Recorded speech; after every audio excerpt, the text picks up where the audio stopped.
आज हम देखेंगे कि सबसे अच्छी ड्राइंग कौन बनाता है। Okay, come on.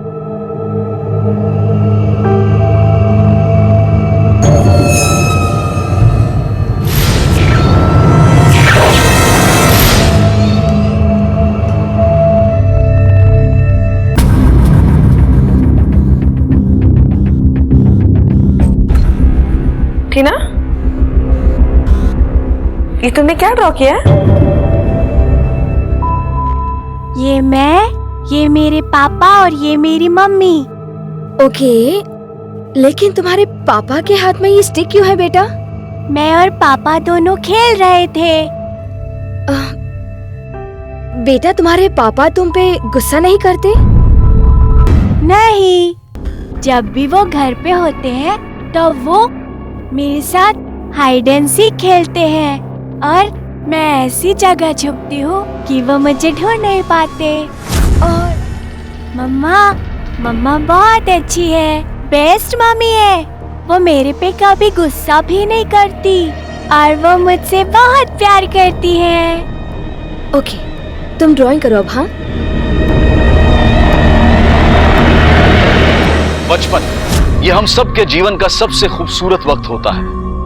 इसके गुजर जाने का अफसोस हम सबको होता है और इसे दोबारा पाने की चाह भी हम सब रखते हैं। लेकिन हकीकत यह है कि गुजरा हुआ वक्त कभी लौट कर नहीं आता। लेकिन जिसका बचपन इतना डरावना, इतना कष्टमय हो, उसके दिलो दिमाग पर क्या बीतती होगी ये हम कल्पना भी नहीं कर सकते।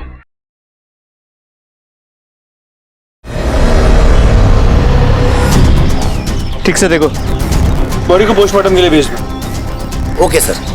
ठीक से ढूंढो, कुछ मिलता है क्या?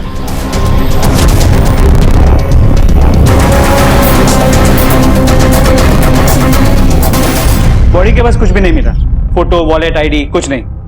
रॉबरी केस लगता है। लेकिन मुझे ऐसा लगता है कि कातिल ने जानबूझकर वहां कोई सबूत नहीं छोड़ा ताकि हम बॉडी को आइडेंटिफाई ना कर सके। मात्रे, आसपास के सभी हिस्ट्री शीटर्स को राउंड अप करो और उनसे पूछताछ करो। सर।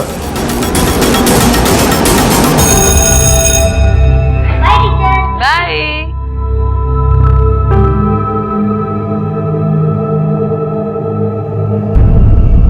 क्या हुआ, घर नहीं जाना?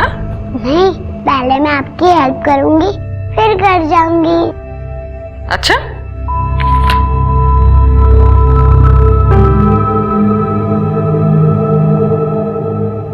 तुम घर पर भी मम्मा की ऐसी हेल्प करते हो? हाँ, मैं ब्राह्मण रोटी भी बना लेती हूँ, मेरी फिंगर्स भी नहीं जलती। मैं मम्मी की बहुत हेल्प करती हूँ। टीचर, अब मैं चलती हूँ। रुको, मैं तुम्हें छोड़ देती हूँ, चलो।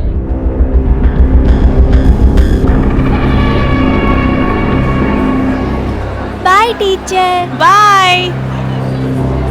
मैम, आपने इस बच्चे में कुछ नोटिस किया है क्या? हाँ, ये कि अपनी स्टडीज में काफी वीक है। लेकिन इसकी कोई वजह हो सकती है मैम। पता नहीं मुझे ऐसा क्यों लगता है कि ये लड़की हमसे कुछ छुपा रही है। बहुत से केसेस में बच्चे अपनी पुअर परफॉर्मेंस के लिए खुद जिम्मेदार नहीं होते। अपने घर का माहौल, आसपास का माहौल भी बहुत इम्पोर्टेंट रोल प्ले करता है। मुझे तो ऐसी कोई बात नजर नहीं आती है। देखो संगीता, आजकल के बच्चे हैं ना, ये घर के लाड़ प्यार में बिगड़ जाते हैं। आई थिंक मुझे इसके पेरेंट्स के साथ बात करनी चाहिए। सर। मात्रे, बॉडी की शिनाख्त हुई? सर, वही इंफॉर्मेशन लाया। सर, हमारे रिकॉर्ड्स के हिसाब से ये इसका नाम चिराग है, हिस्ट्री शीटर।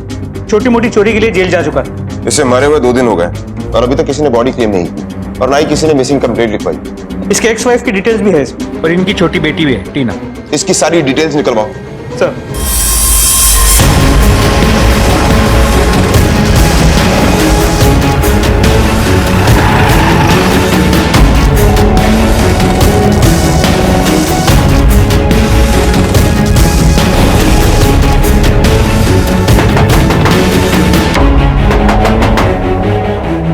अंजलि, आप ही हैं? जी,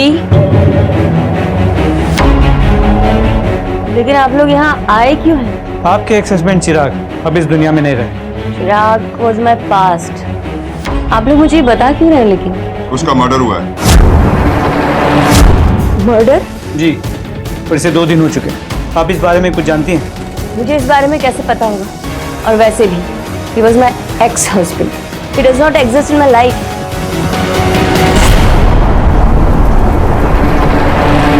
सर ये शायद इनकी बेटी है टीना। ये बच्ची की तस्वीर, ये बच्ची आप दोनों की है? जी, कहाँ है बच्ची? स्कूल गई होगी और कहाँ होगी? आज सैटरडे है, उसे स्कूल में छुट्टी नहीं होती। आज सैटरडे? इसका मतलब टीना 2 दिन से घर ही नहीं आई। इस लड़की ने परेशान करके रखा हुआ है। कौन से स्कूल में पढ़ती है बच्ची? स्कूल से कंप्लेंट पे कंप्लेंट, टीचर की कंप्लेंट। आने दो आज इसे, वही पनिशमेंट दिया ना। इसे होश में लाओ, बताती हूँ फिर पूछताछ करते हैं। आने दो इसे स्कूल से, आज तो मैं। मात्रे, इस वक्त हमारे पास इसके अलावा और कोई लीड नहीं। छोड़िए मुझे, क्या कर रही हैं आप? सर औरत थोड़ी अजीब सी नहीं लगी? पूरे घर से दारू की बदबू भी आ रही थी। पहले बच्ची के बाप का मर्डर हुआ, फिर बच्ची गायब हुई। 24 घंटे के अंदर एक ही एरिया में 2 वारदात, और वो भी एक ही परिवार से। ये इत्तेफाक नहीं हो सकता। इस औरत पर नजर रखो। जी सर। बच्ची के स्कूल जाओ, सबसे पूछताछ करो, टीचर, स्टूडेंट, वॉचमैन, सबसे पता करो टीना कितने बजे स्कूल आई और कितने बजे वापस गई, किस किस से बात करती थी। हमारे लिए जानना बहुत जरूरी है कि टीना को आखिरी बार किसके साथ देखा गया। जाकर पता करो। सर चलो।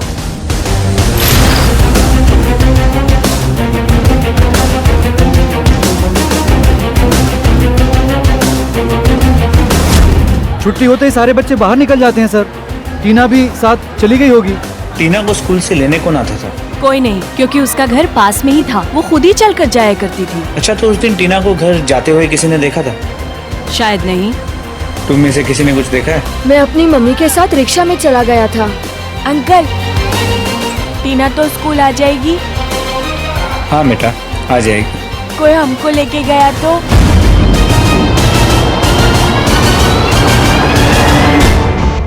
सर, चिराग और मेरे अलग होने की वजह उसकी गलत आदतें ही थी। चोरी और पता नहीं क्या क्या करता था वो। उसकी किसी से कोई दुश्मनी?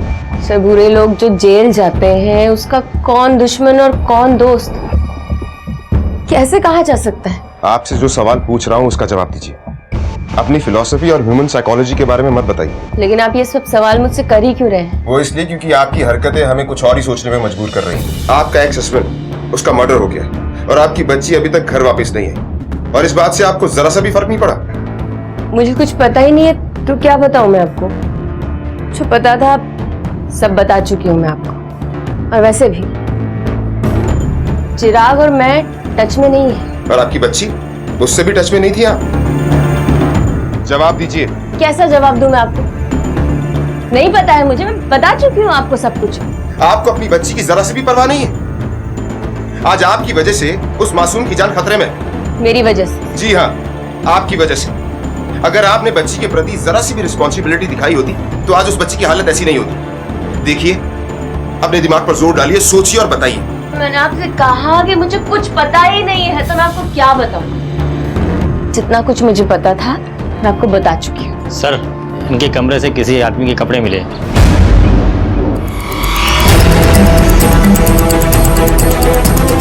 अब सच सच बताइए, आप सिर्फ अपने एक्स हस्बैंड के टच में थी या किसी और के भी? बोलिए। ये सूरज के कपड़े हैं। अब ये सूरज कौन? सूरज मेरा बॉयफ्रेंड।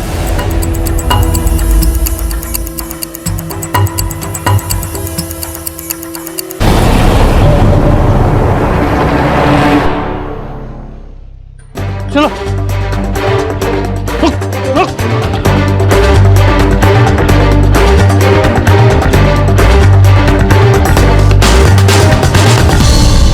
चिराग का मर्डर हो गया?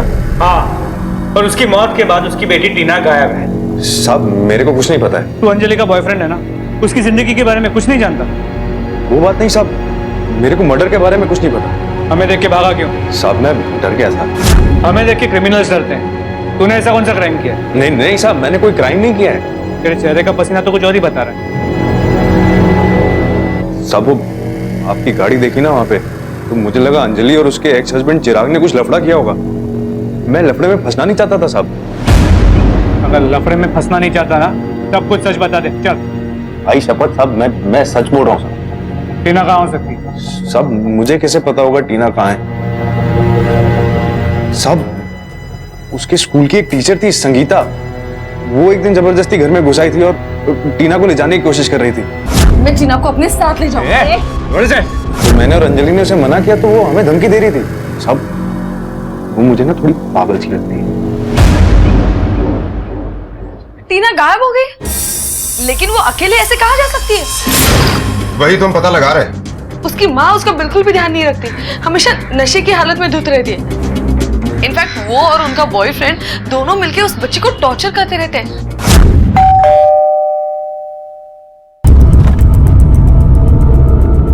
कौन चाहिए? देखिए, मैं डिवाइन वर्ल्ड हाई स्कूल से आई हूँ। मैं टीना की क्लास टीचर हूँ, उसके बारे में कुछ बात करनी थी। Not again. पहले आप फोन पर परेशान कर रहे थे, अब सीधे घर चले आए। जाइए। I am really sorry to bother you, लेकिन ये बहुत इंपॉर्टेंट है। मैंने नोटिस किया है कि व्हाट नोटिस किया है? पहले आप उसको परेशान करते हो, होमवर्क नहीं करने दे रहे हो, उसके बाद कंप्लेन करते हो कि वो होमवर्क नहीं करती है। जाइए, गो गो, जाओ मेरे घर से। ये टीना की आवाज है ना? क्या हुआ उसे? टीना, टीना, टीना, टीना, घर में कैसा है? तुम ठीक हो? हाँ टीचर, आप यहाँ कैसे आए? तुम अंदर कैसे गए बेटा?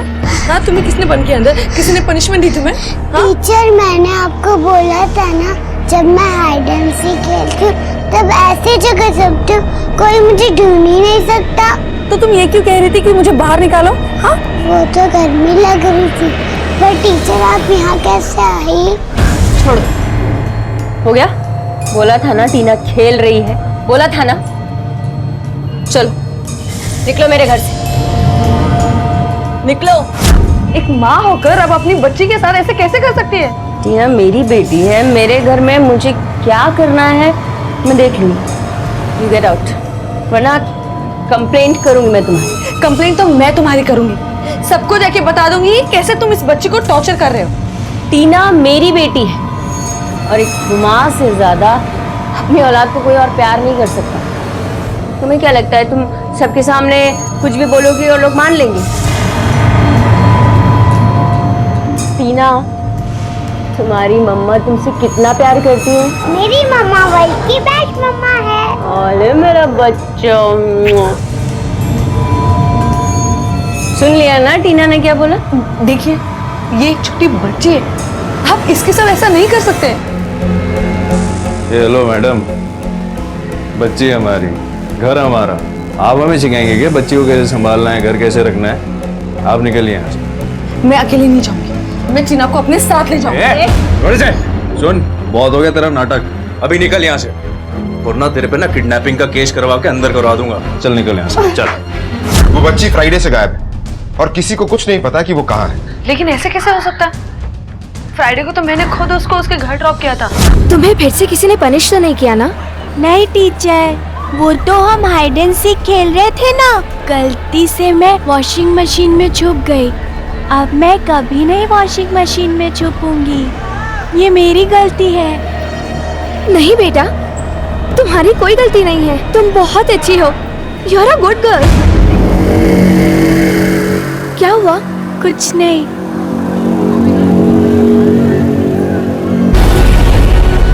ये चोट कैसे लगी तुम्हें? मैं और मम्मी दोनों खेल रहे थे, तब मैं गिर गई। अब मैं चलती हूँ। टीना, आज है ना स्कूल के बाद मैं तुम्हें अपने घर ले जाऊंगी, आओगे? आपके घर?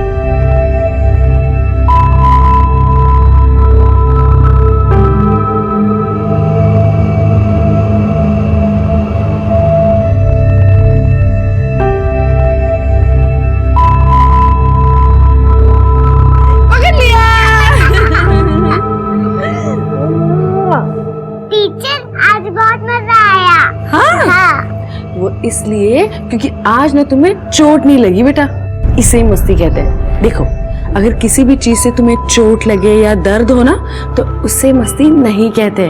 तुम समझ रही हो ना मैं क्या कह रही हूँ? अच्छा बताओ, तुम्हें यहाँ ज्यादा मजा आया या घर पर? यहाँ पर भी मजा आया और घर पे भी।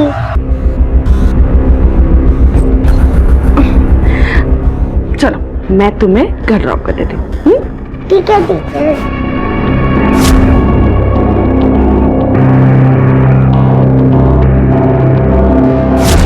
मैं घर के अंदर नहीं जाना चाहती थी, लेकिन वो जबरदस्ती मुझे अंदर ले गई। घर का दरवाजा खुला था और जब मैं अंदर गई तब मैंने देखा कि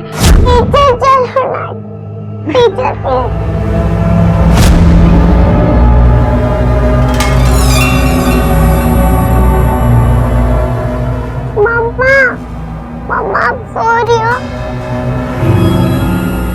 टीचर, मैंने आज मम्मा की हेल्प नहीं की ना, इसलिए वो थक गई होंगी। सॉरी। नहीं बेटा, तुम्हें सॉरी बोलने की कोई जरूरत नहीं है, तुम्हारी कोई गलती नहीं। टीचर बाय बाय, कल मैं स्कूल में मिलती हूँ। बाय। तुम भी अपना ख्याल रखना। हाँ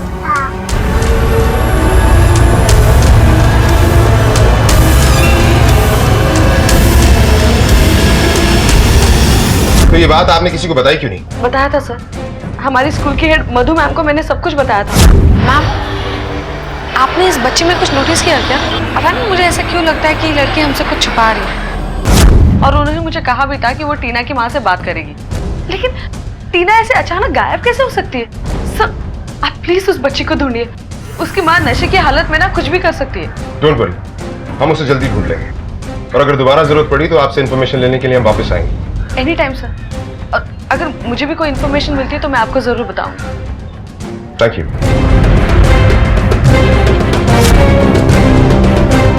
सर, संगीता सही कह रही है। उसने मुझसे भी कहा था कि टीना को काफी टॉर्चर किया जा रहा है, पर मुझे इस बात का यकीन नहीं था। ऐसा क्यों? क्योंकि वो हमेशा खुश रहती थी, हंसती रहती थी। और इसलिए आपने इस मैटर को सीरियसली लेना जरूरी नहीं समझा? ऐसी बात नहीं है, मैंने उसकी माँ को फोन भी किया था। अंजलि जी, बात यह है कि Tina is deteriorating in her studies day by day. तो आप लोग कुछ करते क्यों नहीं है? Don't little strict with her. पर बात यह है कि वो बिल्कुल भी अपनी स्टडीज में कंसंट्रेट नहीं कर पाती है। घर से अपने होमवर्क भी ठीक से करके नहीं लाती है। मेरी आपसे रिक्वेस्ट है कि प्लीज अपनी बच्ची पर थोड़ा ध्यान दो। Fine. I'll see what I can do.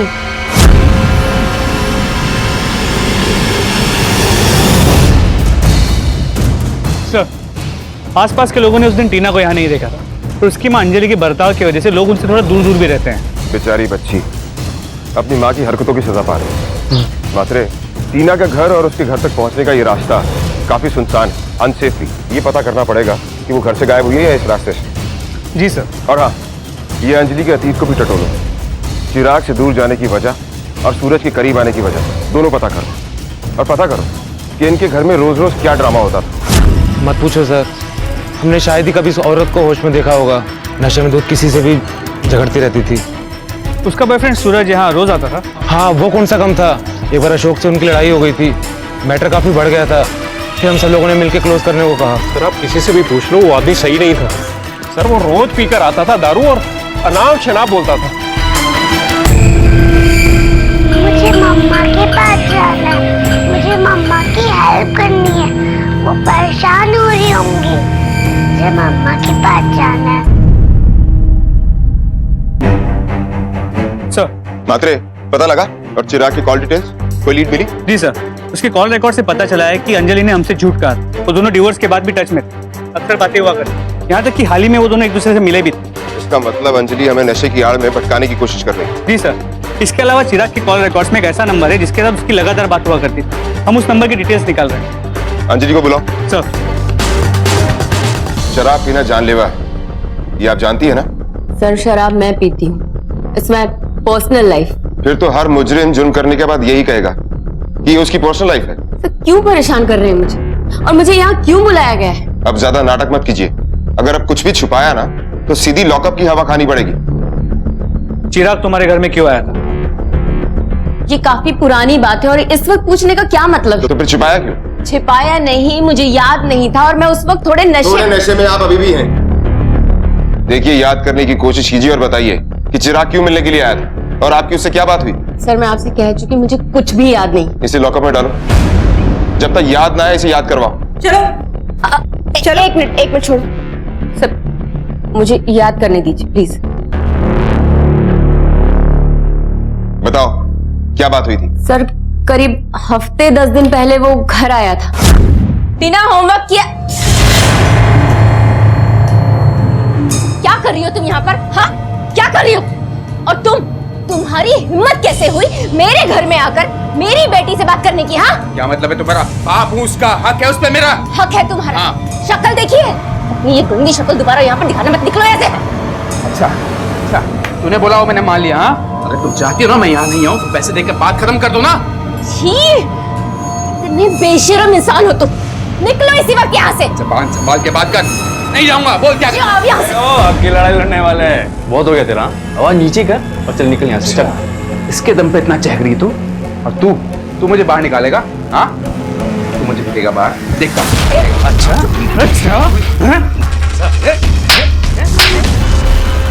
तेरा बहुत अच्छा आएगा, तू दूर रह।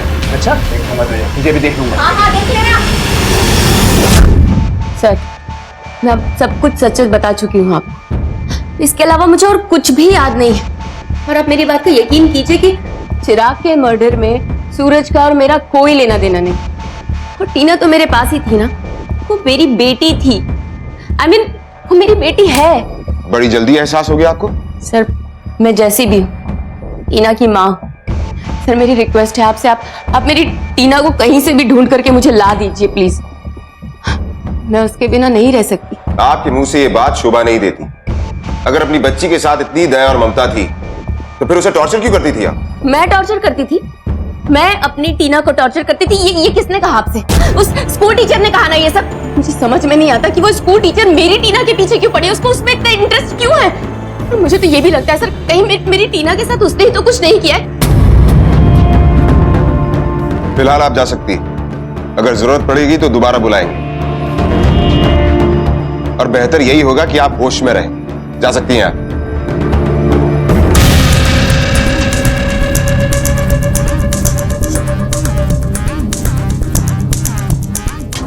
मात्रे, ये औरत टॉर्चर वाली बात से मुकर रही है। ये अभी भी हमसे कुछ छुपा रही है। दोनों केसेस बिल्कुल अलग हो सकते हैं। मर्डर करने वाला और किडनैपर दोनों अलग इंसान होते हैं। हो सकता है कि इन दोनों केसेस में कोई कनेक्शन ही ना हो सकता है, लेकिन ये इत्तेफाक नहीं हो सकता।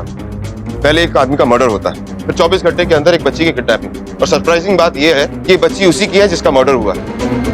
जिसने भी एक क्राइम किया है बड़ी होशियारी से किया। मुझे तो बेचारी बच्ची पर तरस आ रहा।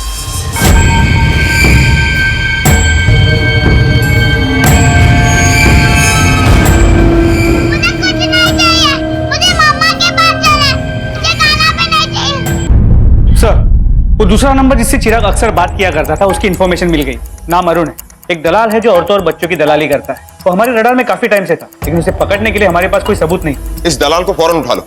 सबूत अरेस्ट करने के लिए चाहिए, पूछताछ करने के लिए नहीं। सर,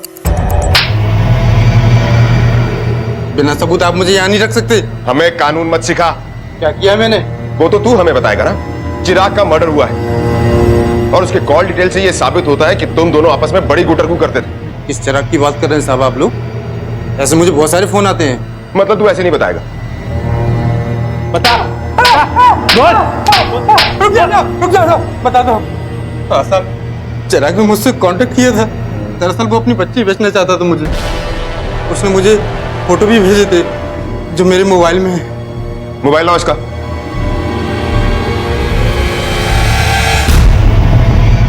ठीक है, ये देखिए साहब।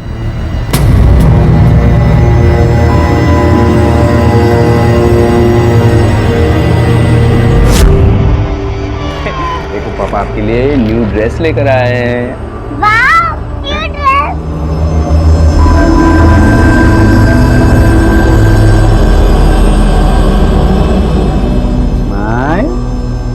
सर, यही बात हुई थी मेरी उससे। उसके बाद पता नहीं वो कहाँ गायब हो गया। गायब हो गया या तूने उसे डबल क्रॉस किया? चिराग का मर्डर कर दिया और उसकी बच्ची को गायब कर दिया? नहीं साहब, ये सच नहीं है। ये तो मुझे आपसे पता चला कि चिराग का मर्डर हो गया और बच्ची गायब हो गई। माना साहब कि मैं गलत काम करता हूँ, लेकिन बेईमान नहीं साहब। तेरी ईमानदारी का सर्टिफिकेट तुझे हम देंगे। अगर उस बच्ची के साथ कुछ भी किया है तो इस बार तेरी खैर नहीं, समझा? साहब, ये सच नहीं है, मैंने कुछ नहीं किया। चिराग के गायब होने के बाद मुझे किसी और ने फोन किया था बच्ची के लिए। किसने? मैंने कुछ किया? अरे साहब, मैंने लेकिन किया क्या है? बच्ची के दलाल के साथ तेरी क्या डील होने वाली थी? कोई डील नहीं लगी साहब। आई शपथ। देख, सच सच बता दे, कहाँ है टीना? क्या किया तूने उसके साथ? वरना तेरी हड्डियां तोड़ देंगे हम।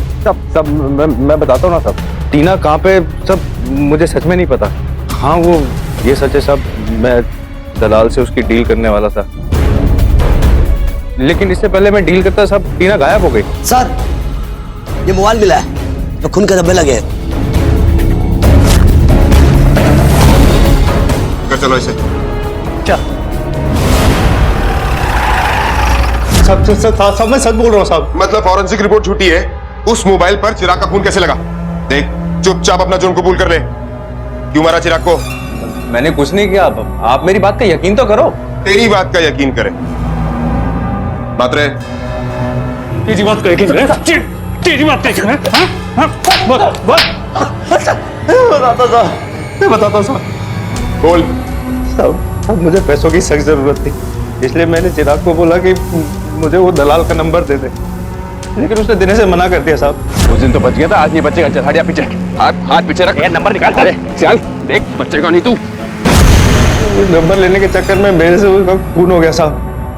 फिर मैंने उसकी जेब से मोबाइल निकाला और वहां से मुझे दलाल का नंबर मिला।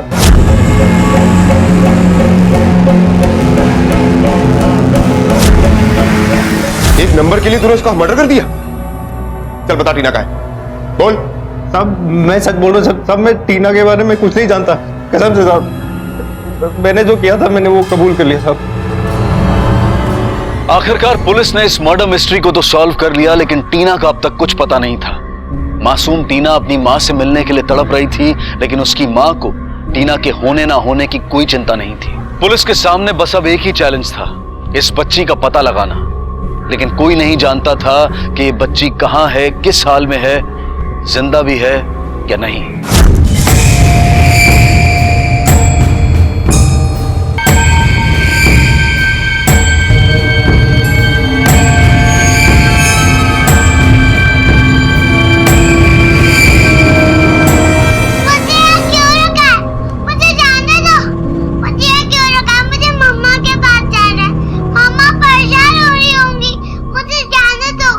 समझ में नहीं आ रहा कि टीना को किडनैप किसने किया होगा।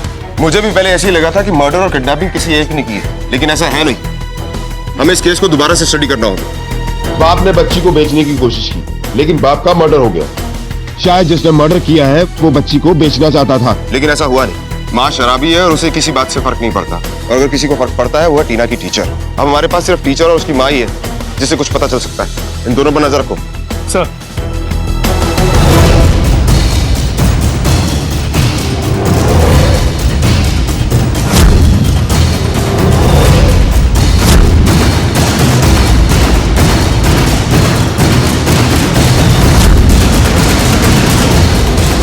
कहाँ है मेरी टीना? बोल बोल, कहाँ है मेरी टीना? नहीं पता।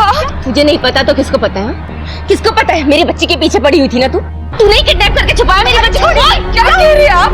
मैं पहले से ही परेशान हूँ कि पता नहीं वो बच्ची कहाँ किस हाल में होगी और मुझे ब्लेम कर रही है। झूठ बोल रही है तू, यू इडियट। मेरी बच्ची को ले रही है, मेरी बच्ची को ले। अंजलि जी प्लीज शांत हो जाइए, पुलिस इसका पता लगा रही है। Please keep quiet. ये सब क्या हो रहा है? What's this? शांत हो जाऊं मैं? What's this?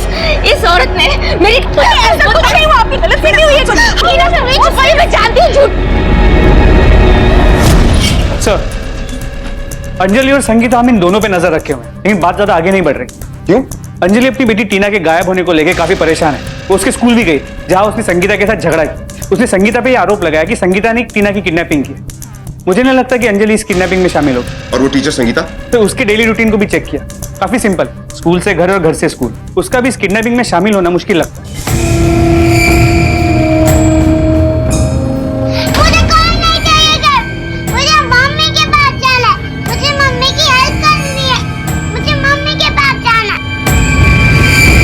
पुलिस की कई कोशिशों के बावजूद भी सफलता उनके हाथ नहीं लग रही थी।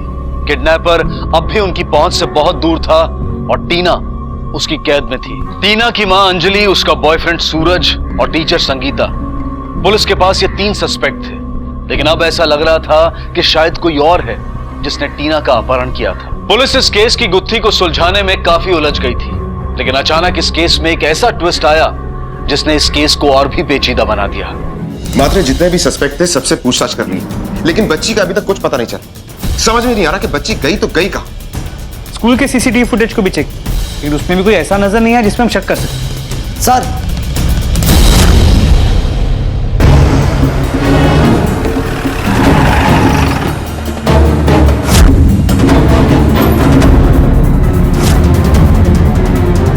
लगता है किसी तेज धार वाली चाकू से खून किया गया है, खून भी जम गया है। इसका मतलब मर्डर रात को हुआ है। मात्रे, आसपास के लोगों से पूछताछ करो। हो सकता है किसी ने यहाँ किसी को आते जाते देखा हो या लड़ाई झगड़े की आवाज सुनी हो। सर, एम्बुलेंस को बुला। आपने कल रात अंजलि के घर से किसी को आते देखा था? हाँ सर, मैंने कुछ देखा था। मैं कल रात अपने टूर से वापस आ रहा था तो। अंजलि जी, टीना का कुछ पता चला? मैं उसका चेहरा तो नहीं देख सका, लेकिन मैं गारंटी के साथ कह सकता हूँ कि वो कोई औरत ही थी। सर, इस पोस्टमार्टम रिपोर्ट के मुताबिक अंजलि की मौत का वक्त और उसके पड़ोसी ने उस औरत को देखने का वक्त लगभग सेम है। अगर अशोक सच कह रहा है तो फिर वो औरत कौन हो सकती है? सर, कहीं चिराग की जिंदगी में कोई दूसरी औरत तो नहीं जिसने अपना बदला लेने के लिए ये सब किया हो? लेकिन चिराग की कॉल डिटेल से ऐसी कोई बात सामने नहीं आई। मात्रे, हमारे पास एक ही फीमेल सस्पेक्ट है, स्कूल टीचर संगीता, और उसका ऐसा करने की कोई वजह नजर नहीं आ रही। मात्रे, उसकी पिछली जिंदगी के बारे में पूरी इंफॉर्मेशन निकालो और ये भी पता करो कि कल रात को वो कहाँ थी, और ये भी पता करो कि सूरज की जिंदगी में कोई और औरत है या नहीं। सर, अंजलि को किसने मारा? अंजलि का खून हो गया? हाँ, अब ये बताओ उसे कौन जान से मार सकता था या थी? मुझे नहीं पता साहब, मैं तो उसको बहुत प्यार करता था साहब। अंजलि जैसी और कितनी है तेरी? साहब, एक संभलती नहीं थी, दूसरे के लिए कहां से टाइम निकालूंगा मैं? तो लगता है कि सूरज सच कह रहा है। और वो टीचर संगीता, उसके बारे में कुछ पता चला? जी सर, उसका बचपन आम बच्चों से काफी अलग था। उसे बहुत मारा पीटा गया। उसके बाप की दरिंदगी से बचाते बचाते उसकी माँ की हाथों उसके बाप का खून भी हो गया, जिसके बाद उसकी माँ जेल चली। उसका बाकी बचपन अनाथ आश्रम में हुआ। उसके चेहरे से लगता नहीं है कि उसकी जिंदगी में ऐसे राज छिपे हो सकते हैं। उसकी माँ को जेल से छूटे 2 महीने हो चुके, लेकिन वो कहाँ है किसी को नहीं पता। उसी से जाकर पूछते हैं। चलो सर। हाँ, ये सच है। मेरी माँ ने मेरे डैड का खून किया था, इसलिए मैं टीना की तकलीफ महसूस कर सकती थी। मैं नहीं चाहती थी कि जो कुछ भी मैंने फेस किया है वो बच्चे भी वो सब फेस करें। अच्छा, ये बताइए इस वक्त आपकी माँ कहाँ है? मुझे नहीं पता। ये कैसे हो सकता है? आपके सिवा उनका है कौन? पर वो ऐसे कहाँ जा सकती है? ये सच है कि मेरे सिवा उनका कोई नहीं है, लेकिन अगर वो यहाँ रहती तो मुझे पुरानी बातें याद आती जिन्हें मैं याद नहीं करना चाहती थी। इसलिए आपने उन्हें इस उम्र में अकेला छोड़ दिया। मैं जानती हूँ कि मैंने मेरी माँ के साथ जो कुछ भी किया वो गलत किया, लेकिन मैं मजबूर थी। मैंने उन्हें बता दिया कि मैंने अपनी एक अलग दुनिया बसा ली।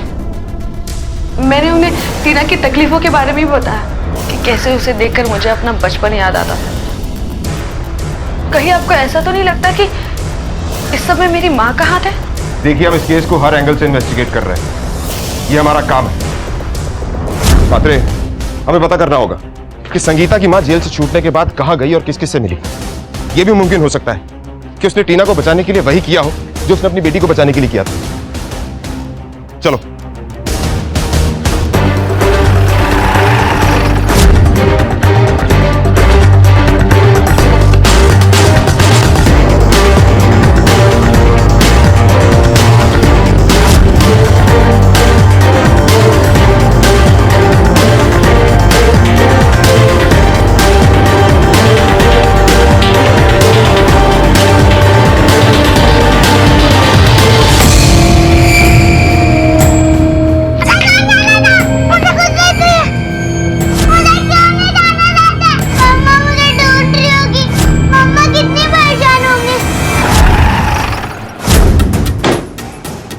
सर, ये म्युनिसिपल अस्पताल की फाइल।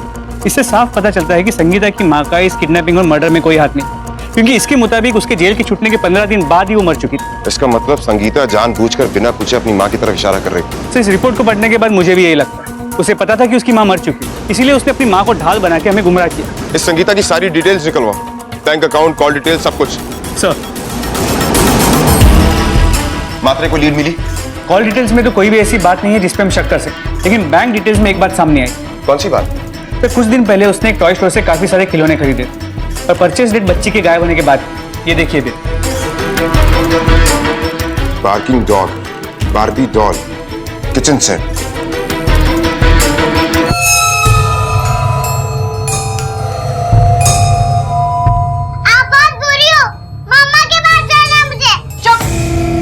बहुत हो गई बदतमीजी अभी तेरी। छोटी सी उम्र में अपने माँ के हाथों अपने बाप का मर्डर होते देख उसके दिमाग पर कैसा असर पड़ा होगा। शायद इसीलिए अब नॉर्मल बिहेव करने लगे। मात्रे, इतनी बड़ी बात हमारे सामने अभी तक कैसे नहीं आई? चलो।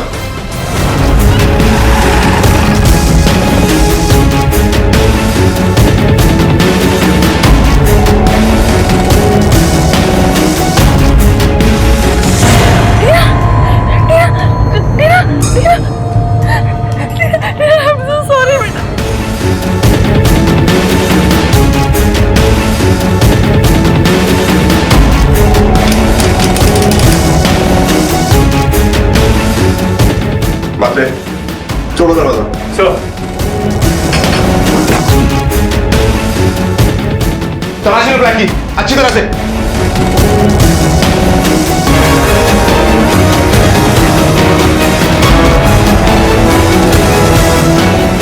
मात्रे, चलो तो कोई भी नहीं। मैं तुझे तेरी माँ के पास नहीं भेज सकती। वॉचमैन जी, संगीता जी घर में नहीं है? संगीता मैडम तो घर पे ही होंगे, वो बिल्डिंग से बाहर गए ही नहीं है। मात्रे, हमें यहाँ हर घर की तलाशी लेनी है। आगे खोलो टीना, टीना आगे खोलो बेटा, टीना आगे खोलो, आगे खोलो बच्चा, आगे खोलो।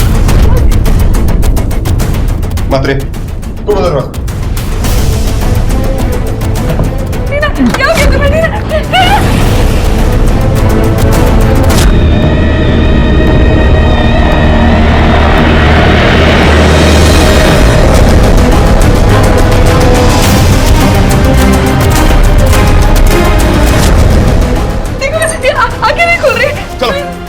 लेकर चलो इसे भी। जो केस सुलझने का नाम नहीं ले रहा था आखिर में वो सॉल्व हुआ।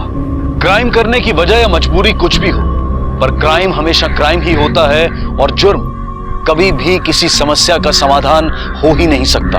संगीता की दिमागी हालत को देखते हुए उसे बेहतर इलाज के लिए मानसिक रोगियों के हॉस्पिटल में भेज दिया गया है और टीना को एक अनाथ आश्रम में।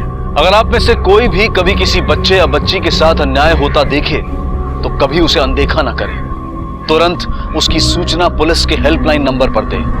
हो सकता है कि आपकी एक फोन कॉल से किसी बच्चे की जान बच जाए, किसी बच्चे का बचपन और उसकी बाकी की जिंदगी संवर जाए। इसी विचार के साथ अब मैं अनूप सोनी आपसे विदा लेता हूं। फिर मुलाकात होगी अगले एपिसोड में एक और चौंका देने वाले केस के साथ। तब तक अपना और अपने परिवार का ख्याल रखें और देखते रहें क्राइम पेट्रोल डायल 100। सबक एक को सीख हम सबको। जय हिंद। नमस्कार, आदाब। क्राइम पेट्रोल डायल 100 में आप सबका स्वागत है। इंसान का जीवन कई उतार चढ़ावों से भरा हुआ होता है। ऐसे में बढ़ते कदम अक्सर लड़खड़ा ही जाते हैं। कहते हैं कि गिरना और गिरकर संभलना बेहद जरूरी होता है, क्योंकि जो गिरते नहीं हैं वो कभी संभलना सीख ही नहीं पाते।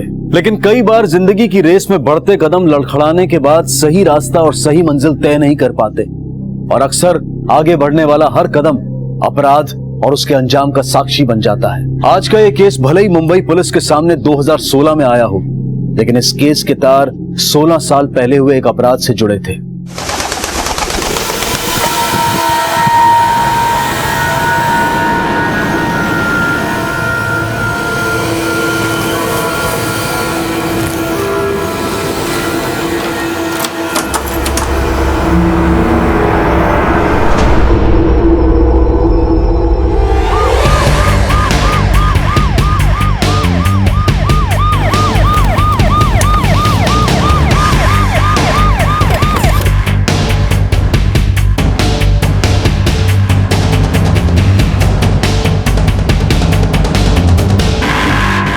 देखो सावंत, पीठ पे गोली लगी है और लगता है कि गोली तकिया रख के चलाई गई है ताकि ज्यादा आवाज ना हो। सामान भी सारा बिखरा पड़ा है, अंदर अलमारी भी खुली है। ऐसा लगता है लूट प्लान करके किया गया है। सिक्योरिटी के नाम पर बिल्डिंग में कुछ भी नहीं है, ना वॉचमैन ना सीसीटीवी। प्लान तो 100% किया गया है सावंत, मगर मकसद लूट था या कुछ और ही अभी क्लियर नहीं है। दरवाजा देखकर फोर्स एंट्री नहीं लगती। इसका मतलब किलर विक्टिम का जानने वाला रहा होगा और विक्टिम ने उसे आसानी से अंदर आने दिया होगा। तो हमेशा आपके पास एक स्पेयर की रहती है। हमेशा नहीं रहती है। जब विवेक बाबा घर पर नहीं रहते तो ये चाबी मेरे पास रहती और मैं अपना झाड़ू कटका करके चली जाती। इसका मतलब आप खुद से कई बार लॉक खोलकर अंदर जाती होंगी? नहीं साहब, मुझे मालूम था कि आज विशु साहब घर पर ही होंगे। जब मैं सुबह आई मैंने बहुत घंटी बजाई और बहुत दरवाजा खटखटाया, लेकिन अंदर से किसी ने भी दरवाजा नहीं खोला। फिर मैंने विवेक पापा को फोन किया। हेलो विवेक पापा, मैं कब से दरवाजा पीट रही हूँ लेकिन कोई अंदर से दरवाजा नहीं खोल रहा। तो घर की एक चाबी आपके पास भी तो है ना? मैंने जैसे ही दरवाजा खोला वो अंदर से मैंने देखा। ये विष्णु का बेटा विवेक का है, उसे किसी ने इन्फॉर्म किया? हाँ साहब। बाबा कहा जा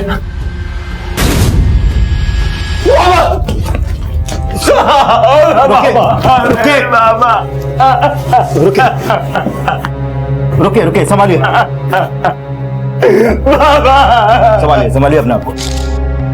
जी मैं अकेले आ जा सकता हूँ, स्कूटर है मेरे पास 4 पहियों वाला। और तुम्हारी बहन वो कहाँ है? वो नहीं आई। क्यों, क्या वो यहाँ कभी नहीं आती थी? नहीं सर, वो नहीं आती थी यहाँ पर। उसके अलावा और कोई जो यहाँ पे आते जाता हो, इन 3 दिनों में आने वाला हो? नहीं। फौरन नफीसा को बुलाओ। सर। विवेक कोई ऐसा है जो तुम्हारे बाबा के साथ ऐसा कर सकता हो? कोई दुश्मन? सर बाबा बहुत अच्छे थे और मुझे नहीं लगता उनके किसी से कोई दुश्मनी होगी। विष्णु ने पैसे कितने रखे थे घर पे? सर मुझे नहीं पता, मैं कभी बाबा की अलमारी नहीं चेक करता था, पर हाँ लगभग 1 महीने पहले बाबा ने अलमारी से पैसे निकाले थे। उसमें करीबन 500 के 4 गड्डियां थी।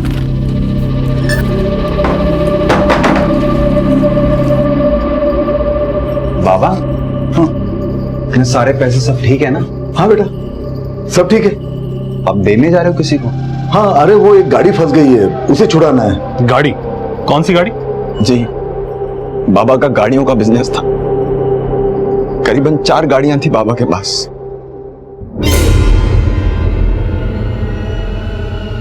तुम आखिरी बार विष्णु से कब मिली थी? सर जिस दिन विवेक जी यहाँ से गए थे 11 मई को। उसके बाद तुम्हारा यहाँ एक बार भी आना नहीं हुआ? नहीं सर, उस दिन मैं यहाँ आखिरी बार आई थी। विवेक तुम्हें याद है ना मैंने क्या समझाया था? हाँ। बिना स्टिक के लगातार प्रैक्टिस करनी है। हाँ। ठीक है? हो गई तैयारी? हाँ बाबा। अपना ध्यान रखना, वर्कशॉप के लिए ऑल द बेस्ट बेटा। थैंक यू बाबा। अच्छा, विवेक को स्कूटर पे बिठा के तुम भी घर चली जाना। विवेक तुम 15 को लौट रहे हो ना? हाँ बाबा।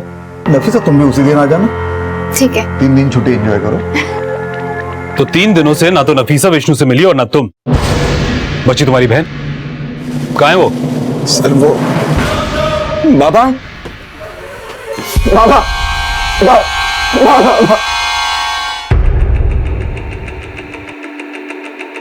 सर चौंकाने वाली बात यह है कि विष्णु की बेटी अपने बाप के मर्डर होने पर भी नहीं आई। पक्का दोनों में जमती नहीं होगी सर। ये नफीसा भी कोई दूध की तरह नहीं लगती। सर ऐसा भी तो हो सकता है कि बाप बेटे में किसी बात को लेकर मनमुटाव हो गया हो।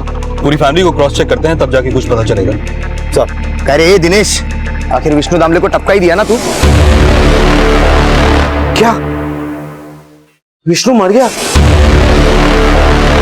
ए चल, मेरे सामने सरप्राइज होने का नाटक मत कर। देख मुझे अच्छी तरह से मालूम है, तू पिछले ही महीने उसके ऑफिस गया था उसे जान से मारने के लिए। अरे दिनेश, अरे कितने साल के बाद मिल रहा है मेरा भाई। बैठ। विष्णु, लोमड़ी की चाल मत चल। 16 साल पहले जो हुआ था वो हम दोनों के बीच में था। अब चिल्लर के फायदे में तू मुझे ब्लैकमेल कर रहा है। तू पी के आएगा, मैं तुझे क्यों ब्लैकमेल करूंगा? हाँ तो और कौन करेगा? 2 दिन पहले मुझे एक फोन आया था। 16 साल पुरानी बात किसी तीसरे को कैसे पता चली? देख आई शपथ, मैंने किसी को कुछ नहीं बोला है। हम दोनों एक ही नाव पे हैं। छेद हुआ तो हम दोनों डूबेंगे, हम में से कोई भी नहीं बचेगा। पर मैंने थोड़ी ना मारा है विष्णु को। ये तो तुझे और मुझे पता है ना। पर सोच, 16 साल पहले की कहानी अगर सबको पता चल जाए तो क्या होगा? अरे उस वक्त उसी के साथ मिलके तुझे ब्लैकमेल कर रहा था, अब वो नहीं रहा तो हिस्सा तो बड़ा बनता है ना। 2 लाख 2 लाख इंतजाम करके रख। पिछले महीने तो मैंने तुम्हें 1 लाख रुपया दिया था। मेरे हाथ में क्या बचा? सब तो विष्णु ले गया ना। 30,000 दिए साले ने भीख में। सुन, पिछली वाली जगह पे मिलना ठीक 12 बजे आज रात को। अगर कोई चालाकी करने की कोशिश की तो तू अच्छी तरह जानता है कि मैंने मुंह खोला तो क्या होगा।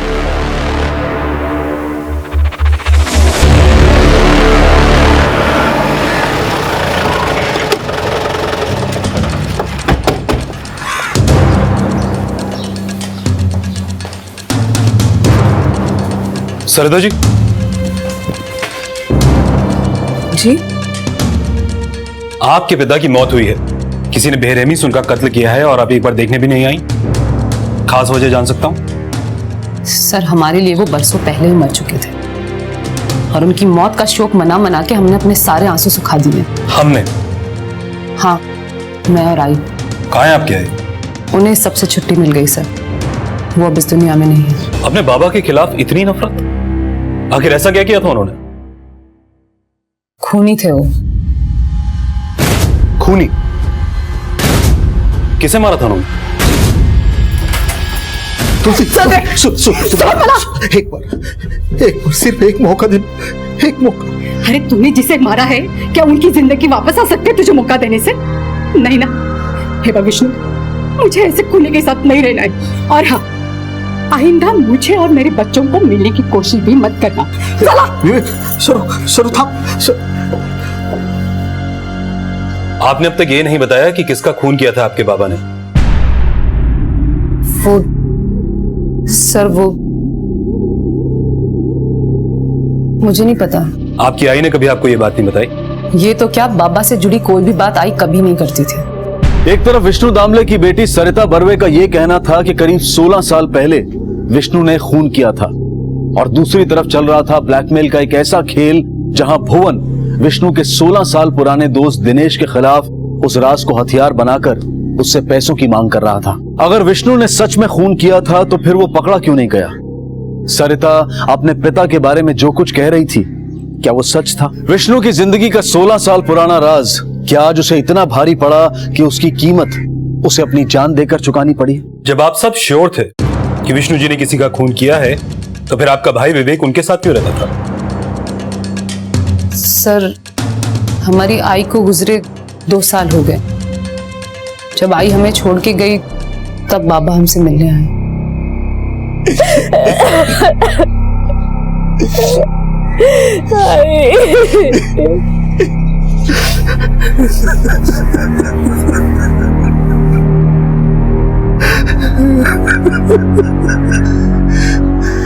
बेटा, बेटा तू चल, मेरे साथ चल।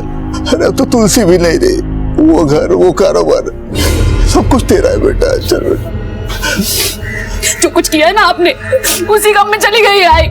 और ये मत समझिएगा कि आई के जाने के बाद हम कमजोर पड़ जाएंगे। बेटा मैंने कहीं नहीं जाएगा वो। लेकिन मुझे आपके घर, आपके बिजनेस में कोई दिलचस्पी नहीं है। अपनी जाइए यहाँ से। मेरे क्या चाहिए यहाँ से? अगर वो अपने पिता से इतनी ही नफरत करता था तो वो उनके साथ रहने क्यों गया?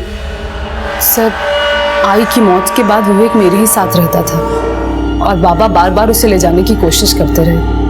फिर जिस दिन विवेक का बर्थडे था, उस दिन happy birthday to you, happy birthday to you, happy birthday dear Vivek, happy birthday to. आपको किसी ने नहीं बुलाया? मैं तो विवेक के लिए ये 4 पहियों वाला स्कूटर लाया हूं। लो, आप रखिए इसे।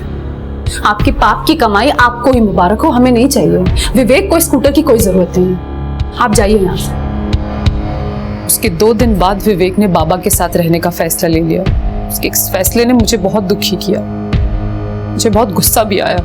और उस गुस्से में आपने अपने बाबा... आप कौन? ये मेरे पति हैं। क्या नाम है आपका? भुवन, भुवन बर्वे। तो भुवन, आपने भी कसम खा रखी थी इन लोगों की तरह अपने ससुर से ना मिलने की? नहीं नहीं साहब, इन लोगों के लिए जो भी हो, मेरे लिए तो वो पिता समान थे।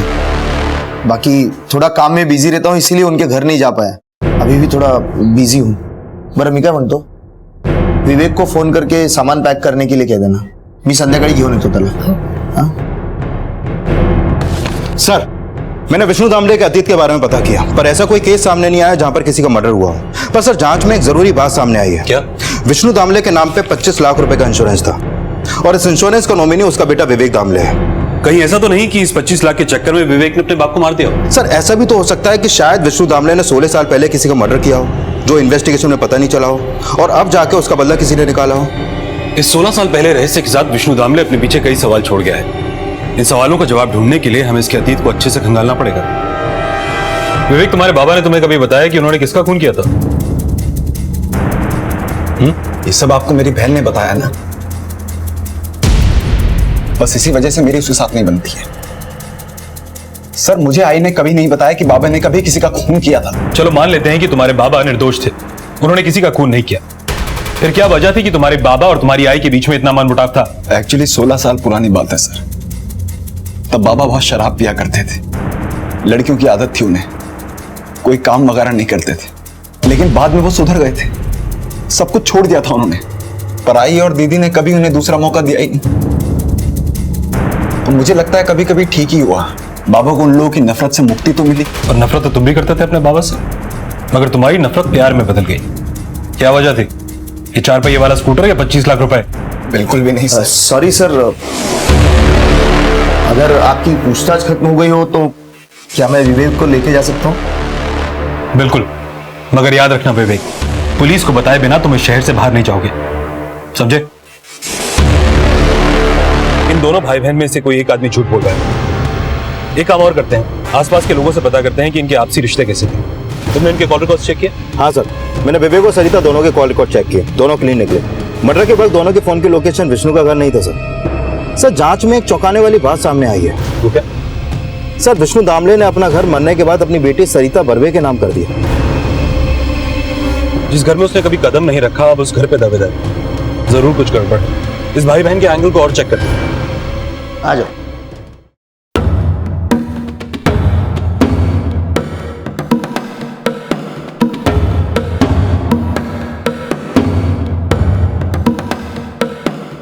सर,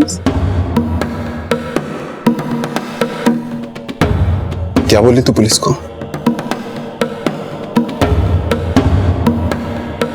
अपने बाबा के खिलाफ किसी से भी मैं कोई गलत बात नहीं सुनूंगा।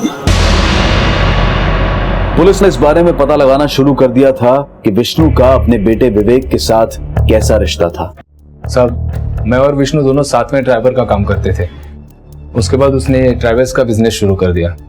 गाड़ियां भाड़े पे चलती हैं साहब। बहुत मेहनत की साहब उसने, सब अपने परिवार के लिए। अपने बेटे से बहुत प्यार करता था वो। उसने तो साहब अपने बेटे के लिए अपने खर्चे में कटौती करके केयर टेकर भी रखी थी। जब मैं सुबह 9 बजे आती थी तो विष्णु जी चले जाते थे, और जब रात को 9 बजे वो आते थे तब मैं चली जाती थी। दोनों को साथ में कम देखा है मैंने। अच्छा, सबसे ज्यादा वक्त विवेक के साथ आप रहते थे, कभी कुछ बोला उसने अपने बाबा के बारे में? वो हमेशा अपनी आई को बहुत मिस करता था, हमेशा उन्हीं की बात किया करता था। साहब, विवेक उसके बाबा में बहुत अच्छे रिश्ते थे। 1 साल पहले बहुत बवाल हो गया था उन दोनों में। किसके? विवेक और उसके बाबा विष्णु के बीच में? हाँ साहब, मुझे अच्छे से याद है। उस दिन विवेक का जन्मदिन भी था। Happy birthday to you, happy birthday to you, many many happy returns of the day. ये गिफ्ट सिर्फ तुम्हारे लिए, न्यू ब्रांड लैपटॉप। उस दुकान में सबसे महंगा वाला था, वो खरीदा तुम्हारे लिए। आपको क्या लगता है आप अपने महंगे तोहफों से खरीद लोगे मुझे? मैं यहाँ पर आपके पास रहने आ गया हूँ, उसका मतलब ये नहीं कि मैंने आपको माफ कर दिया है। सुना आपने? और साहब, एक बार तो बहुत कुछ हो गया था बाप बेटे के बीच में, और विवेक तो सुसाइड भी करने वाला था। विवेक, तुम अपने बाबा के सपोर्टर तो बनते हो, मगर हमें मालूम है कि तुम उनके साथ खुश नहीं थे। सच बताओ विवेक, इतने सालों के बाद अपने बाबा विष्णु के पास जाने की असली वजह क्या थी? सर, वो मैं अपनी बहन पर बोझ नहीं बनना चाहता था। दीदी, एक रोटी देना। हाँ, लाई। एक क्यों? 2 ले ले, 4 ले ले, ये मेरे प्लेट में की भी ले ले, 10-20 ले ले, आराम की है ना। तेरा बाप तुझे लेने आया तो तू गया क्यों नहीं? तूने मुझे पहले क्यों नहीं बताया? आने दो आज भुवन को, आज बात करती हूँ उससे। इसकी कोई जरूरत नहीं है दीदी, उनकी जगह कोई और होता बिल्कुल ऐसे करता। ये फैमिली ड्रामे के लिए और भी टाइम मिलेगा, मगर पहले हमारे कुछ सवालों के जवाब दो। विवेक दामले, तुमने खुदकुशी करने की कोशिश क्यों की थी? मैं सर, वो क्यों की थी? मैं अपने बाबा के पास रहने तो चला गया था सर, लेकिन अपने दिल से नफरत नहीं हटा पाया उनके लिए। वो मुझे प्यार से बुलाते रहे बात करने के लिए, लेकिन लगभग 1 साल मैंने उनसे कोई बात नहीं की। मैं लाचार था, बेसहारा था, अंदर ही अंदर घुट रहा था मैं।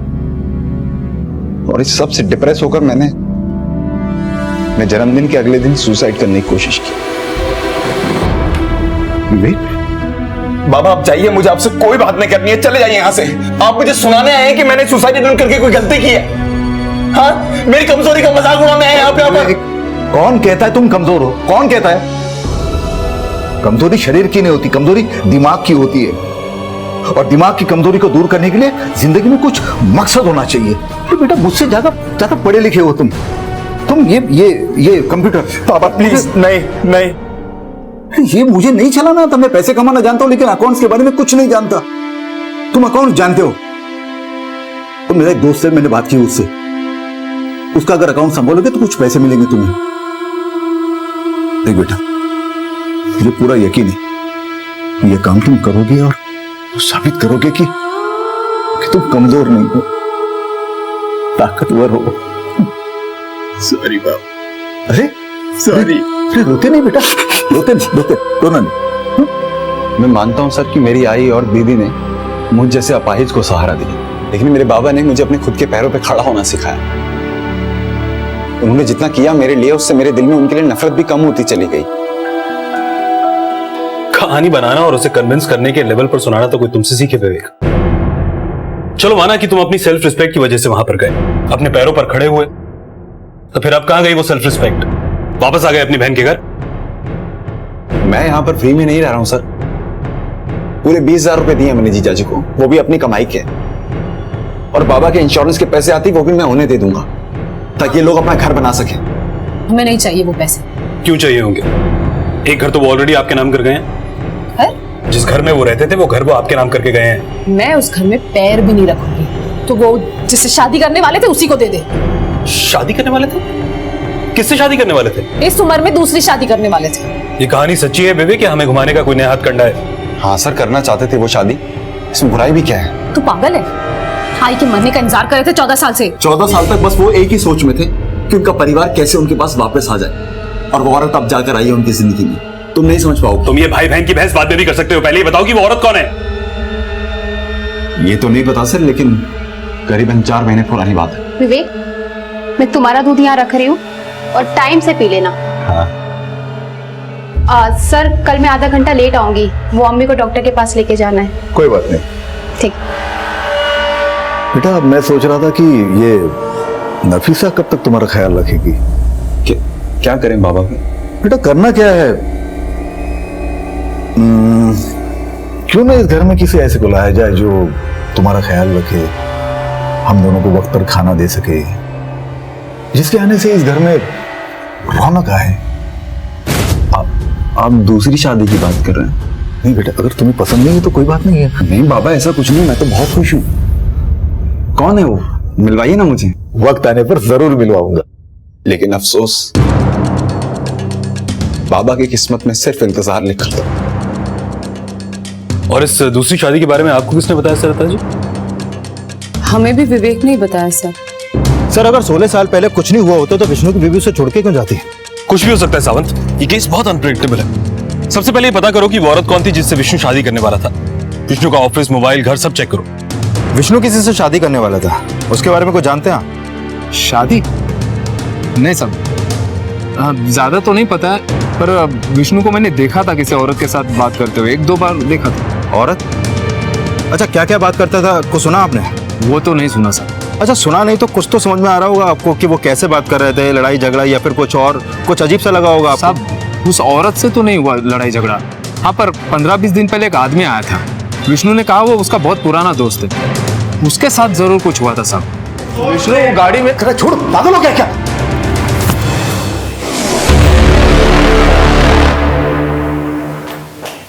कौन था ये? दोस्त है पुराना, 16-17 साल पुराना। नाम जानते हो उसका?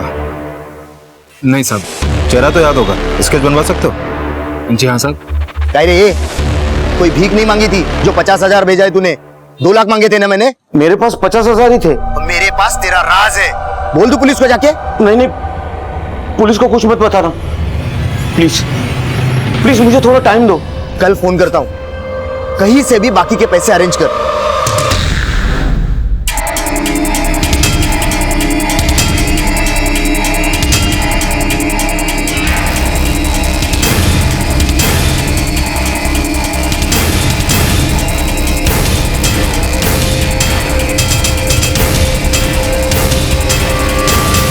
सर, यह है विष्णु के 16 साल पुराने दोस्त का स्केच।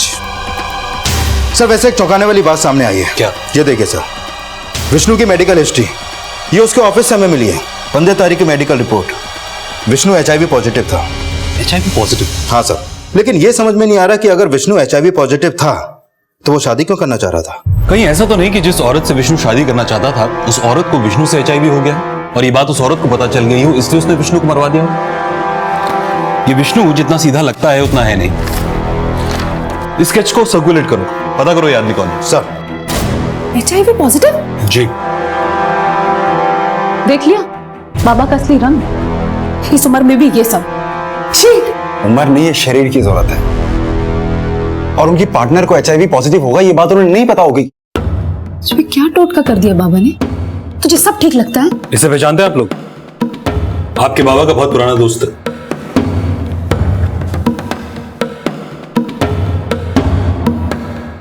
जी हम इसे नहीं पहचानते। थैंक यू साहब। बुढ़े के दांत दिखाने के कुछ और खाने के कुछ और थे। मतलब? बुढ़ा अपनी जिंदगी में बहुत रंगीन था। यहाँ के टॉप रेड लाइट इलाके का डेली कस्टमर था। ठीक है तुम जो। हाँ सर, एक बात पता चली है, विष्णु अक्सर रेड लाइट एरिया में जाता था। सर हो सकता है एड्स की बीमारी उसे वहीं से हुई हो। ठीक है सर। मेरे को काय को लेके जा रहा है? कोई कायदा कानून भी है कि नहीं? कानून क्या है वो मैं अच्छी तरह से जानता हूँ। तू यहाँ की लीडर है फिर भी मुंह नहीं खोल रही है। पुलिस स्टेशन चल, वहाँ पे मुंह खोलेगा तेरा। ले चलो इसे। अरे साहब, बताती है मैं आता था, हमारा रेगुलर कस्टमर था वो। ये आदमी HIV पॉजिटिव था। तुम्हारे यहाँ की सारी लड़कियों के HIV टेस्ट किए जाएंगे। सारी लड़कियों के क्यों? वो तो सिर्फ फरा के साथ सोता था। फरा को बुलाओ। अरे साहब, 1 महीना पहले लेकर गया वो फरा को, पूरे 2 लाख दिए थे मेरे को। लगभग 1 महीने पहले बाबा ने अलमारी से पैसे निकाले थे, उसमें करीबन 500 के 4 गड्डियां थी। क्या शादी करने वाला था वो उससे? क्या मालूम साहब, शादी मनाने को ले गया या फिर ऐश करने को। मेरे को मेरा पैसा मिला, मैंने जाने दिया। अभी कहाँ रहती है फरा? नहीं जानती। उसका फोन नंबर? अरे साहब, यहाँ से जाने के बाद कोई अपना पुराना नंबर चालू रखेगा क्या? फरा का कोई फोटो और उसका पुराना नंबर दो मुझे। हे बक दिनेश, 2 घंटे और 1 लाख। आसमान नीचे कर या जमीन उल्टा पलट, जो करना है कर, लेकिन 2 घंटे में अगर मेरे हाथ में 1 लाख रुपए नहीं हुए ना तो तेरे हाथ में हथकड़ी होगी। कहां से लाऊं? तुझे बोलना है ना पुलिस को, जा बोल दे जा। तू बताएगा तो तू भी ब्लैकमेलिंग के केस में फंसेगा। जा बता दे। और सुन, अब यहां फोन मत करना।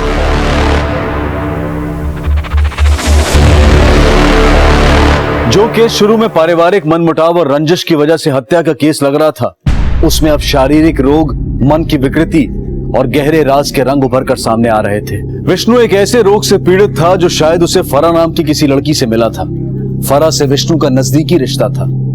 क्या इस रिश्ते के मुखौटे के पीछे कोई ऐसी बात थी जो विष्णु की मौत की वजह बनी? और 16 साल पहले विष्णु के साथ जो हुआ उसे पुलिस को बताने की बजाय भुवन उस राज को राज रखने के लिए दिनेश राणे को धमका रहा था। क्या विष्णु ने उसे ऐसा करने के लिए कहा था? और अगर हाँ तो क्यों? क्या था ये राज? सर विष्णु इसी लड़की के साथ रेड लाइट एरिया से निकला था और लगभग 1 महीने से इस लड़की का पुराना नंबर बंद है। और सर विष्णु ने पूरे 2 लाख रुपए की कीमत चुकाई थी इस लड़की के लिए। सर हो सकता है कि इसी लड़की की वजह से विष्णु को HIV हुआ हो। ये भी तो हो सकता है कि विष्णु को पहले से HIV हो और इस लड़की को विष्णु की वजह से HIV हुआ हो और इस लड़की को इस बात का पता चल गया हो और इसलिए इसने विष्णु को मरवा दिया हो या इसके किसी खास आदमी ने विष्णु को मार दिया हो। सर, साकीनाका थाने के इंस्पेक्टर ने बताया कि ये स्केच वाला बंदा अंधेरी का फेमस रियल एस्टेट एजेंट है। सर, इसका नाम दिनेश राणे है और ये है इसका नंबर। फौरन से फोन लगाओ सर, अगर इससे कुछ गड़बड़ की होगी तो फोन पक्का स्विच ऑफ होगा।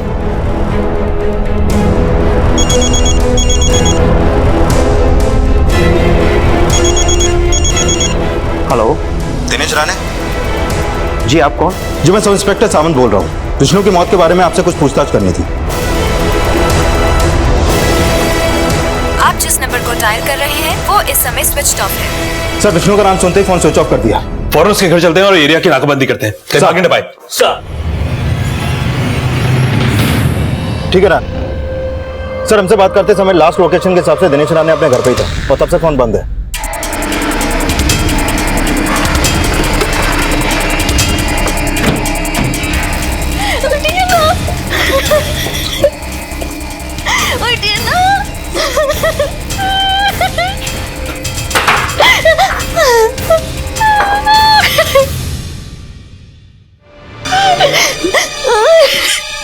मैं जानता हूं कि आपसे बात करने का सही समय नहीं है, मगर आप मुझे बता सकती हैं कि आपके हस्बैंड दिनेश राणे किसी विष्णु दामले को जानते थे? दोनों पुराने दोस्त थे, सालों से नहीं मिले थे, लेकिन 2 दिन पहले ही। ये क्या, ये रात को पैसे लेके कहाँ जा रहे हैं आप? ये विष्णु खुद तो मर गया, मेरी जिंदगी बर्बाद कर गया। कौन हो, आपका दोस्त? दोस्त नहीं, दुश्मन था मेरा। आपने कभी पहले भी इन्हें इतने पैसे घर से ले जाते हुए देखा है? हाँ सर, पिछले महीने भी एक रात को किसी को 1 लाख रुपए देने गए थे। एक घर देखने जा रहा हूँ वलसाड़ में, तुम्हारे फोन पे फोटो भेज देता हूँ, अच्छी लगे तो बता देना, टोकन देके 2 दिन में आ जाऊंगा वापस। सुनो, इतने पैसे कहाँ से आए तुम्हारे पास? तुम कुछ गलत काम तो नहीं कर रहे हो? अरे यार समझा करो, उधार लिए किसी से।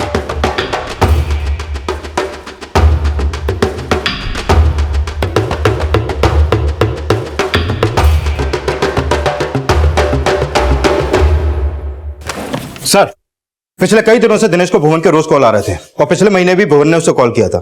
कॉल रिकॉर्ड से साफ पता चलता है सर। केस आईने की तरह साफ है। भुवन ने हमसे झूठ बोला कि वो दिनेश को नहीं जानता। उठा लो उसे, थाने में अच्छे से कूटेंगे तो सारे राज उगल देगा। सर,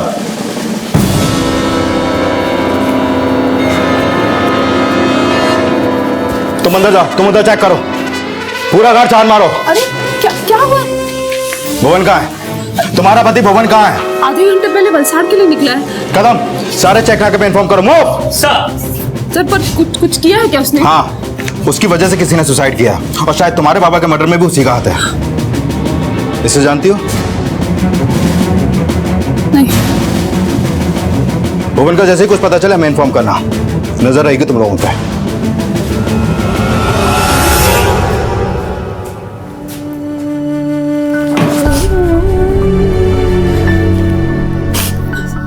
भगवान ने भी वही किया जो बाबा ने किया।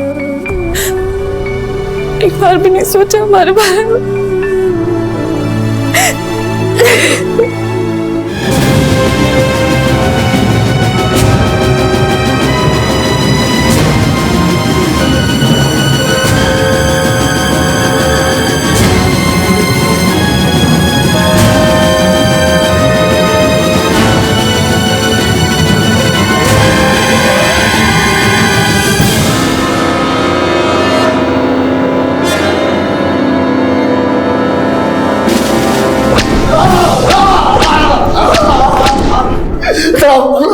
सोच समझ के मुंह खोलना और जो भी बोलना सच बोलना, वरना जबान निकाल लूंगा तेरी। मैं उन लोगों का कोई राज नहीं जानता था साहब। नहीं जानता था? नहीं। हाँ? नहीं जानता था? नहीं जानता था? तेरी जन्म कुंडली है हमारे पास, मरने से पहले उसने तुझे ही फोन किया था ना? बोल। बताता हूँ साहब, बताता हूँ। कुछ 1 महीने पहले एक बार पे अचानक मेरी ससुर जी से मुलाकात हुई थी।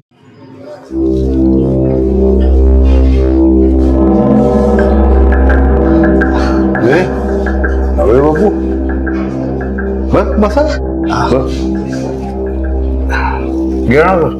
नहीं नहीं नको नको। क्या बात है, जीत का जश्न मना रहे हैं या हार का गम? हार और जीत का फैसला तो तभी होता है जब खेल पूरा होता है।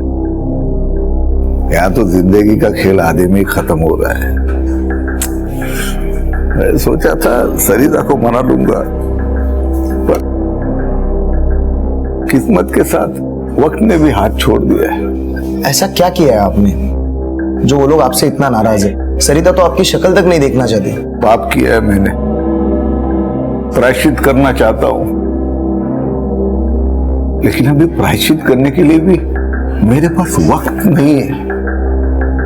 मैं चाहूं तो सारा प्रायश्चित एक बार में कर लूं, दीना की वजह से नहीं कर सकता। दीना? कौन दीना? दिनेश राणे मेरा दोस्त, हाँ, फैमिली वाला आदमी। मेरी वजह से फुकट में ये पुलिस के जंजाल में फंस जाएगा। ऐसा किया क्या था आपने?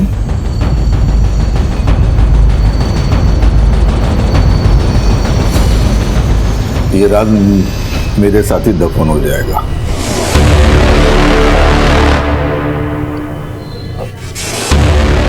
क्या नाम बताया था? दिनेश राणे। छोड़ो, अच्छा है बार यहाँ पे। ये आपने वो पेंट देखा है वहां पे? मतलब ऐसा कहीं पर देखने नहीं मिलता ऐसा। विष्णु जी ने मुझे कोई राज नहीं बताया साहब, पर मुझे इतना पता चल गया था कि कुछ राज तो है, इसलिए मैंने उनके मोबाइल से दिनेश राणे का नंबर लिया और उसे ब्लैकमेल करना शुरू किया था। विष्णु याद है तुम्हारा दोस्त? उसने मुझे तुम्हारा 16 साल पुराना राज बताया है। कुछ याद आया? क्या? प्लीज किसी को कुछ मत बताना। क्या चाहते हो तुम? राज को राज रखने की कीमत पूरे 1 लाख रुपए।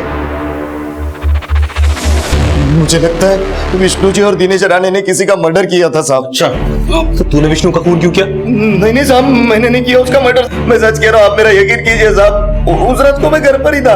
आप किसी से भी पूछ लो चाहे तो।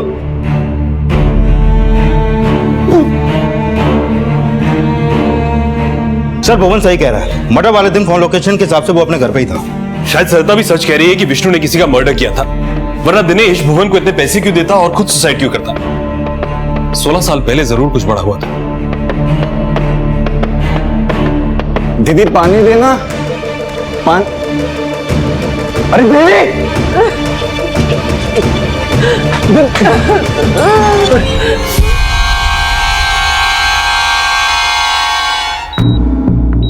16 साल पहले तुम्हारे बाबा ने एक पाप किया था, जिसकी वजह से उनके दोस्त दिनेश राणे ने सुसाइड कर लिया है। कहीं वही पाप तुम्हारी बहन के सुसाइड अटेम्प्ट का कारण तो नहीं बना? मैं मानता हूं कि मेरे बाबा ने मर्डर किया था। आय की मालकिन थी वो, दमयंती पवार। पर मेरे बाबा पापी नहीं थे सर। लगभग 1 साल पहले की बात है, मैंने उनसे बात करना शुरू कर दिया था। ये तुम्हारा दूध। थैंक यू बाबा। और ये तुम्हारे मेहनत की पहली कमाई। अरे पकड़ो। हाँ बाबा एक बात पूछूं? पूछो। क्या आपको भी मेहनत की कमाई अच्छी नहीं लगती? क्यों लाए आप ऐसी पाप की कमाई घर के अंदर? क्या ही को आपको छोड़ के जाना पड़ा? 16 साल पहले की बात है बेटा। मैं भटका हुआ था, दारू की लत लग गई थी मुझे। इस बीमारी ने तुझे तो तकलीफ दी, पर मुझे बहुत मजबूत बना दिया। तेरे इलाज के लिए पैसों की जरूरत थी, मैं नौकरी करने के लिए तैयार था। तुलसी कह रही थी कि तुम्हें काम की बहुत जरूरत है। मैं भी कई दिनों से एक बंदे को ढूंढ रही हूँ, मुझे काम करवाना है, तुम करोगे? होए, क्या काम क्या है? मुझे एक ऐसी बीमारी है जो कभी ठीक नहीं होगी, और ऐसे में ये सब मेरे बेटे को पता लगा तो और ज्यादा कर्ज लेकर मेरा इलाज करेगा। मालकिन, लेकिन इलाज से आप ठीक हो जाएंगे ना? अब उसका कोई फायदा नहीं है। तो अब तू ना तू मुझे मार दे। मालकिन? तो अगर मुझे मार देगा ना, मेरे इंश्योरेंस के पैसे मेरे बेटे को मिल जाएंगे और उसकी सारी परेशानी मेरे मरने के बाद खत्म हो जाएंगे। तो बस मुझे मार दे। नहीं मालकिन, मैं आपका खून नहीं कर सकता मालकिन। तो खून नहीं कर रहा, बल्कि मुझे इस दर्द से निजात दिलवा रहा, मुझे मुक्ति दिला रहा है। उस वक्त जब मुझे ठीक लगा वो मैंने किया। वो बहुत तकलीफ में थी, उसका बेटा कर्ज में डूबा हुआ था, और मुझे तेरे इलाज के लिए पैसों की जरूरत थी बेटा। अगले दिन अपने एक दोस्त के पास से मैंने एक बंदूक ली।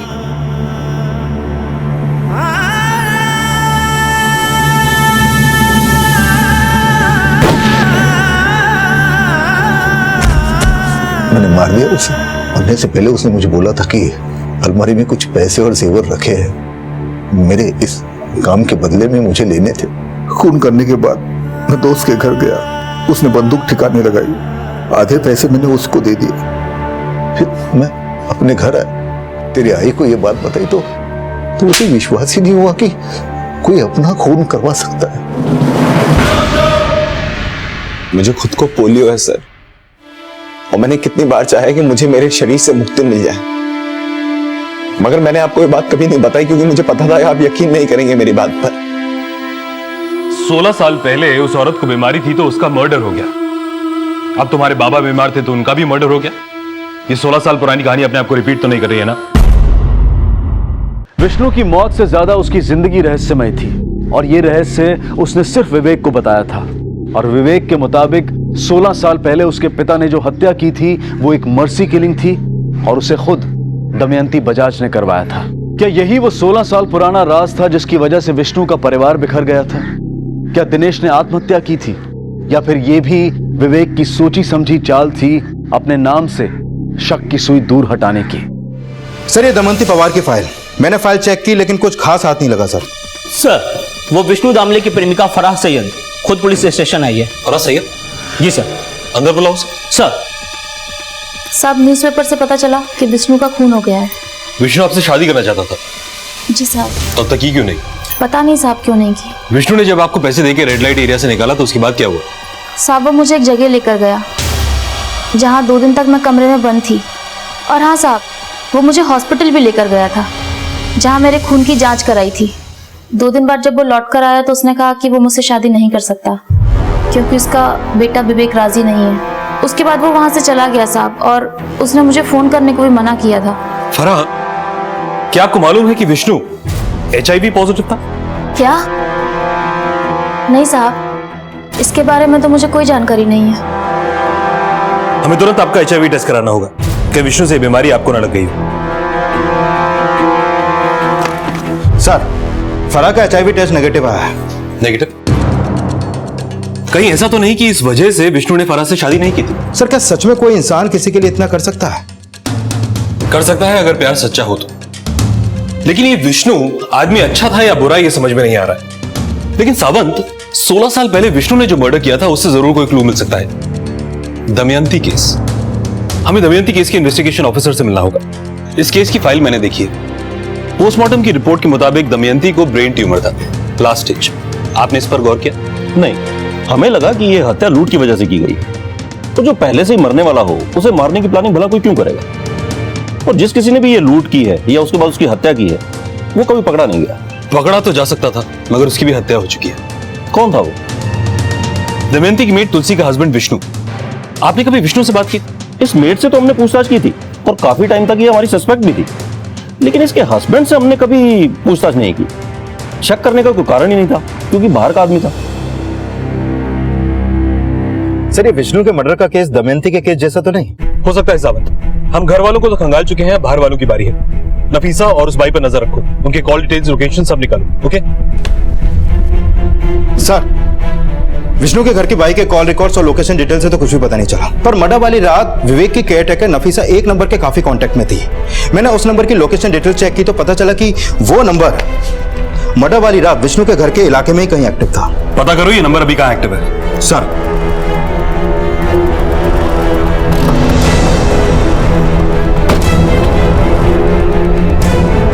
सुनिए, ये असलम का घर किधर है? ये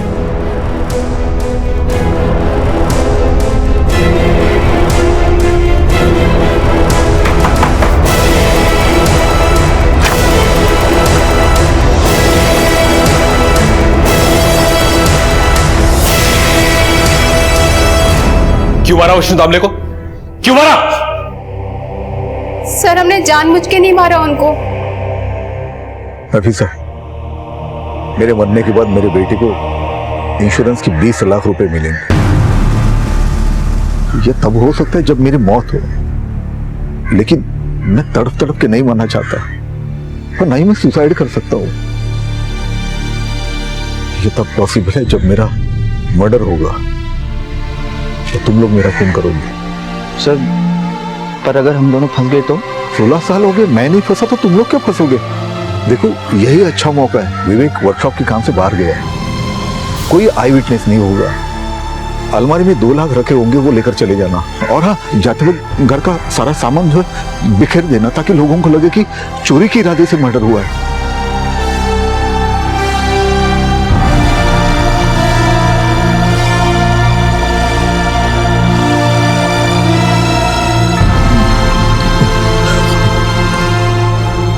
मुंह बंद कर मेरा, मुंह बंद कर मेरा।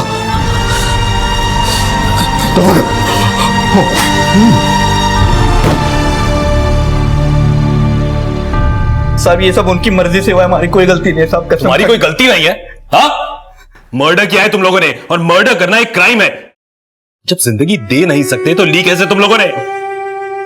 अब यही जेल की हवा खाओ और सोचो क्या गलती की थी।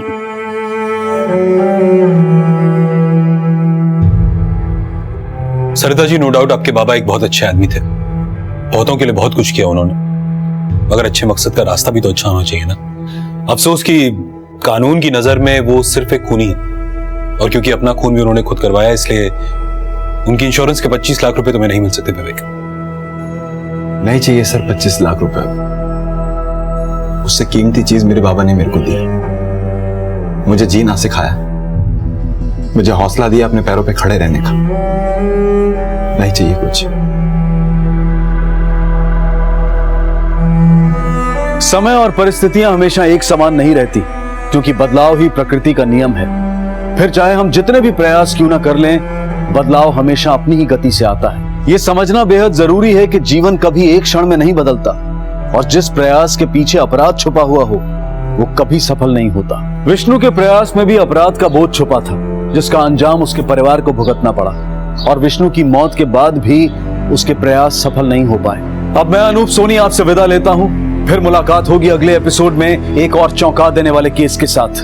तब तक अपना और अपने परिवार का ख्याल रखें और देखते रहें क्राइम पेट्रोल डायल 100। सबक एक को सीख हम सबको। जय हिंद। इस तरह के और भी एपिसोड देखने के लिए हमारे चैनल को सब्सक्राइब करें और बेल आइकन दबाना ना भूलें।